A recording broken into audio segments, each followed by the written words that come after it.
Less than 2 weeks ago, St. Matthew's House opened the doors to its first women and children's shelter in the Gulf Coast. They say the demand has been growing. NBC2 anchor Lisa Spooner visited the shelter and spoke with one mom who doesn't know where she would be had it not been for this new resource in our community. Just within the past year, the number of women who are homeless in the Gulf Coast community has increased by more than 30%. But behind these closed doors, St. Matthew's House is working to change that. So nationally and locally, we've seen women being the fastest growing segment of homelessness. So when the opportunity was presented to us to do something, we said we really need to have a shelter for women and children. For years, St. Matthew's House has stepped in to help people in our community in their time of need when they had nowhere else to turn. People like Jacoby, a mother with several young children and another little one on the way.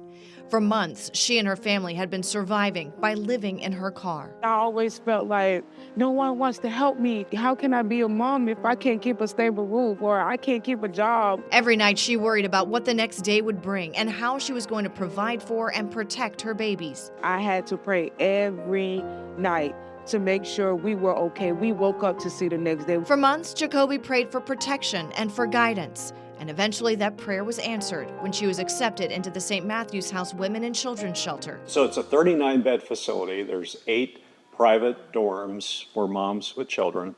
So we can take 2, 3, 4 children in a unit with a mom, and then 28 beds for single women. And this facility is about more than just putting a roof over their heads. It's a full program. So after they get stabilized in the first 2 weeks, there's intensive case management, but they work on budget, they work on financial literacy, they work on nutrition, help them get back to work, daycare, everything that they need to get back on their feet and really move them on from the state that they're in. It's what we talk about when we say crisis to contributor, moving them through that continuum. And once I got that call from St. Matthew's House, they opened up a lot of doors for me. They opened up so many. I'm able to rest. I'm able to eat. I'm able to sleep, peacefully. It brought me so much joy. And I'm so happy that I get a chance, my children get a chance to be here. Jacoby says she's forever thankful to St. Matthew's House. And even though she loves living here, she knows she shouldn't get too comfortable. Her dream is to be able to use the shelter as a stepping stone to a permanent home for her and her family. My goal is to be able to be stable for my children to be able to be in their own home, to go to their own bed, to go to their own bathroom.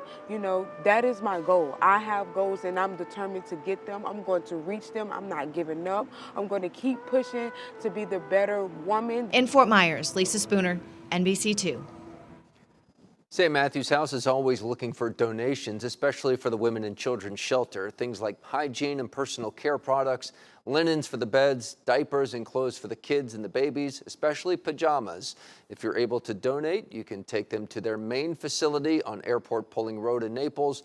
They will make sure they get where they need to go. We've also put their Amazon wish list on our website. Just look for this story.